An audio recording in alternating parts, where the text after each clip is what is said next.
இமயத்து மகான்களிடம் என் வாழ்க்கையில் பகுதி 6வதுல 8வது பாடம் தான் நம்ம பார்க்க போகிறோம். ஆன்மீக கண்ணியம் என்பது கூட ஒரு வரட்டு பெருமை தான் என்ற தலைப்பு தான் இன்றைக்கி. ஓகே, அதை பற்றி நம்ம டீட்டெயிலாக இன்றைக்கி நம்ம பார்க்கலாங்க. துறவர பாதையை பின்பற்றி செல்ல போவதாக சுவாமி ராமா திரும்பவும் அவங்களோட தீர்மானத்தை புதுப்பித்து கொண்ட போது தான் அவங்களோட குற்றுணர்வு கொண்டிருந்ததாக அவங்களுடைய குருநாதரும் நினச்சாங்களாங்க. அதனால் நர்மத நதிக்கரையில் வாழ்ந்து கொண்டு அங்கே ஆன்மீக பயிற்சிகளை மேற்கொள்ளும்படி அவங்களிடம் சொன்னாங்களாம்.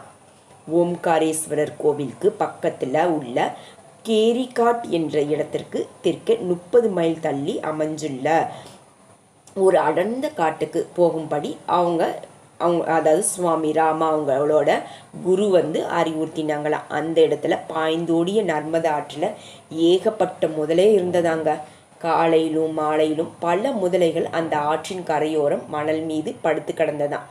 அவற்றின் தொந்தரவு எதுவுமே இல்லாமல் அந்த கரையில் 6 மாதங்கள் சுவாமி ராமா அவங்க வாழ்ந்தாங்களாம். சுவாமி ராமா கிட்ட ஒரு கமலம் அதாவது கமண்டலமும் ஒரு போர்வையும் 2 இடைக்கச்சைகளும் மட்டும்தான் இருந்ததாங்க.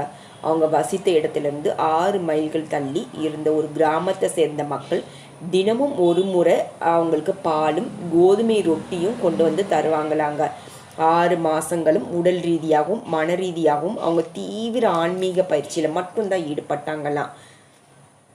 அவங்களுடைய வாழ்வில் ரொம்ப உயர்ந்த காலகட்டங்களில் ஒன்று தான் அது. ஒரு நாள் அந்த காட்டில் வேட்டையாடுவதற்காக சில வேட்டைக்காரர்கள் ஒரு குழுவாக அங்கே வந்தாங்களாம். அப்போ முதலைக்கு நடுவே மணலின் மீது அமர்ந்து நான் தியானம் செஞ்சு கொண்டிருந்ததை பார்த்த அவங்க எனக்கு தெரியாமல் என்னை புகைப்படம் எடுத்து செய்தித்தாள் நிறுவனத்திற்கு அதை அனுப்பிட்டாங்க. விரைவிலேயே என்னை பற்றிய கதைகள் பல செய்தித்தாளிடம் வெளிவந்தது. அதே நேரத்தில் கார்வீர் பீடத்தின் சங்கராச்சாரியர் தனக்கு அடுத்த அந்த பதவியை வகிப்பதற்கு ஒருவர் தேடியும் கொண்டிருந்தாங்க. சங்கராச்சாரியர் இந்தியாவில் 4 வெவ்வேறு பகுதிகளில் பல மடங்களை நிறுவினாங்க. 5வதாக நிறுவிய ஒரு மடம் அமைந்த இடத்தில்தான் அவர் தன் வாழ்வின் இறுதி நாட்களையும் கழிச்சாங்க. இந்த மடங்களின் தலைவர்கள் இந்தியாவின் ஆன்மீக தலைவர்களாக சொல்லப்படுறாங்க. கிறிஸ்துவ மதத்தில் போப்பாண்டவர் வகிக்கும் பதவியோடு இவர்களுடைய பதவிகளை ஒப்பிடலாங்க. தூரத்திலிருந்து என்னுடைய அன்றாட செயல்பாடுகளை கண்காணிக்கும்படி அவங்க ஒரு சில பண்டிதர்களுக்கு அறிவுறுத்தியிருந்தாங்க. இரவில் அவங்க அந்த கிராமத்திலையும் தங்கினாங்க. பகலில் என்னுடைய நடவடிக்கைகளை கண்காணிச்சாங்க. என் வாழ்க்கையை பற்றிய தகவல்களை மற்றவர்களிடமிருந்து அவங்க சேகரிக்க தொடங்கினாங்க. கொஞ்ச காலம் என்னை கண்காணித்து என் பின்புலத்தை கவனமாக ஆய்வு செய்த பிறகு அவங்க என்னை அணுகி சங்கராச்சாரியராக ஆவதற்கு என்னை ஒப்புக்கொள்ள வைக்க கடினமாக முயற்சி செஞ்சாங்க. அந்த சமயத்தில் கார்வீர் பீடத்தின் சங்கராச்சாரியாராக இருந்தவர் டாக்டர் கட்கோடி. அவங்க ஒரு சிறந்த அறிவாளியாகவும் ஒரு தலை சிறந்த சமஸ்கிருத வல்லுநராகவும் திகழ்ந்தாங்க. மக்களிடையே அவருக்கு ஏகப்பட்ட மதிப்பும் நிலவியது. இந்திய விடுதலை போராட்ட வீரர்கள் ஒருவரான பாலா கங்காதர திலகரின் நெருங்கிய நண்பரும் அவர். நான் டாக்டர் கட்கோடியிடம் அழைத்து செல்லப்பட்ட பின் அவருக்கு என்னை மிகவும் பிடித்து போனது. பிறகுதான் நான் என் குருநாதரிடம் சென்று சங்கராச்சாரியர் பதவியை ஏற்றுக்கொள்வதற்கு அவருடைய ஒப்புதலை பெற்றேன். 18 நாட்கள் நடைபெற்ற ஒரு விழாவிற்கு பிறகு ஜெகத்குரு சங்கராச்சாரியரின் அடுத்த வாரிசாக நான் நியமிக்கப்பட்டேன். உலகம் நெடுகிலிருந்து எனக்கு வாழ்த்துக்கள் செய்திகள் வந்தது. போப்பாண்டவரும் பிற ஆன்மீக தலைவர்களும் கூட எனக்கு வாழ்த்தும் தெரிவித்தாங்க. அது எனக்கு ஒரு வினோதமான அனுபவமாக இருந்தது. 6 மாத கால தனிமை மற்றும் அமைதிக்கு பிறகு அது முற்றிலும் வேறுபட்டதாக அனுபவமாக இருந்தது. அப்போதான் எனக்கு 30 வயசுக்கும் குறைவுதான். ஆனால் எனக்கு கொடுக்கப்பட்டிருந்தது ஒரு மிகப்பெரிய பொறுப்பு. சமுதாய சமய சீர்திருத்தத்தில் டாக்டர் கட்கோடி நம்பிக்கை கொண்டிருந்தாங்க. மற்ற ஆன்மீக தலைவர்கள் மற்றும் அரசியல் தலைவர்களுடனான கருத்து பரிமாற்றங்கள் அடங்கிய முக்கிய ஆவணங்களை அவர் என்னிடம் ஒப்படைச்சாங்க. பல்வேறு குழுக்களிடம் தலைவர்களிடம் நான் ஏகப்பட்ட சந்திப்பு கூட்டங்கள் நடத்த வேண்டியிருந்தது. மூச்சு விடக்கூட நேரமில்லாத அளவுக்கு நான் பல இடங்களுக்கு பயணம் செய்ய வேண்டியிருந்தது. பல்வேறு இடங்களில் சொற்பொழிவாற்ற வேண்டியிருந்தது. நான் சற்று ஆசுவாசமாக இருந்தபோது காலையிலிருந்து மாலை வரை மக்கள் என்னை நேரில் சந்தித்து என்னுடைய ஆசைகளை பெற்று சென்றாங்க. இந்த நடவடிக்கை எல்லாமே எனக்கு ரொம்ப கடினமாக இருந்தது. என் சுதந்திரம் பறிப்போயிருந்ததாக நான் உணர்ந்தேன். தியானம் செய்வதற்கும் ஆன்மீக பயிற்சிகள் மேற்கொள்வதற்கும் எனக்கு நேரம் கிடைப்பதே இல்லை. மக்கள் ஆசீர்வதிப்பதில் நான் என் நாள் முழுவதையுமே செலவிட வேண்டியிருந்தது. இது நல்லதில்லைன்னு நான் நினச்சேன். என் மகிழ்ச்சி முற்றிலுமாக பறிப்போயிருந்தது. இது எனக்கு பொருத்தமானது இல்லை. இங்கிருந்து போய்விடுன்னு என்னோட மனசாட்சி என்னிடம் சொன்னது. அதனால 2 ஆண்டுகளுக்கு பிறகு என்னிடம் சல்லி காசு கூட இல்லாமல் அங்கிருந்து நான் ஓடி போயிட்டேன். முந்தைய நாள் வரை நான் ஒரு பெரிய அரண்மனையில் வாழ்ந்து கொண்டு பல கால்களில் வலம் வந்து கொண்டிருந்தேன். மறுநாள் நான் உடுத்திருந்த உடையை தவிர என்னிடம் வேற எதுவுமே இல்லை. இமயமலைக்கு திரும்பி செல்ல விரும்பிய நான் ஒரு ரயிலில் 3வது வகுப்பு பெட்டியில் ஏறினேன்.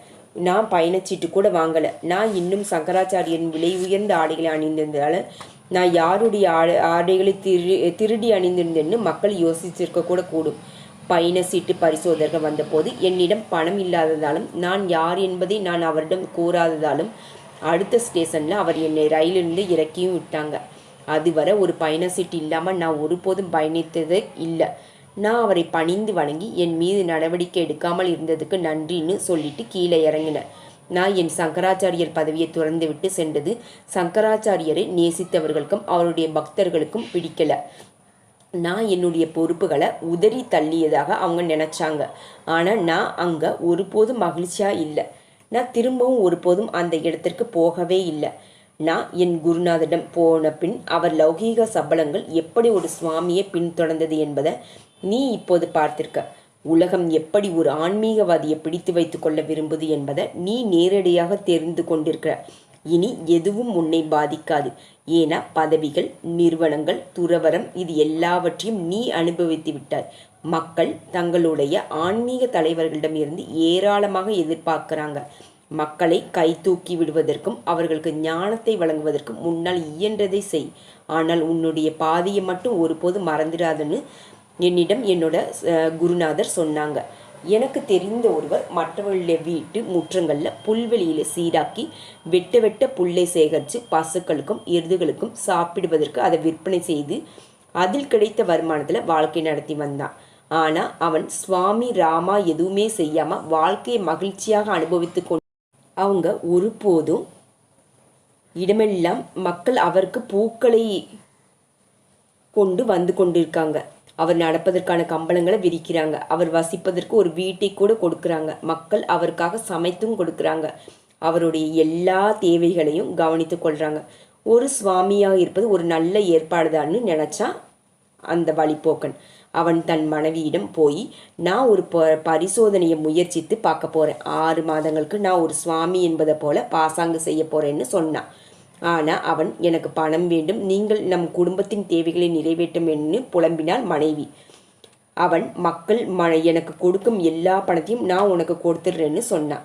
அவன் சிறிது பணத்தை சேமித்து ஒரு சுவாமிக்குரிய ஆடைகளை வாங்கி தான் ஒரு சுவாமி என்பதை போல நடிக்க தொடங்கினான்.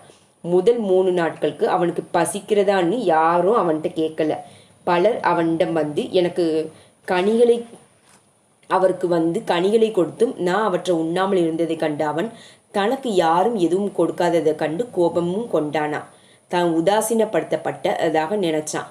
மக்கள் என்னிடம் எதை கொண்டு வந்து கொடுத்தாலும் மற்றவர்களுக்கு நான் அதை பகிர்ந்து கொடுத்து விடுவேன். இந்த விதத்தில் நான் யாருக்கும் எந்த விதத்திலும் கடன்பட்டிருக்க மாட்டேன். எனக்கு ஒன்றை கொடுப்பதன் மூலம் அவங்க தங்கள் அன்பை என்னிடம் வெளிப்படுத்துகிறாங்க.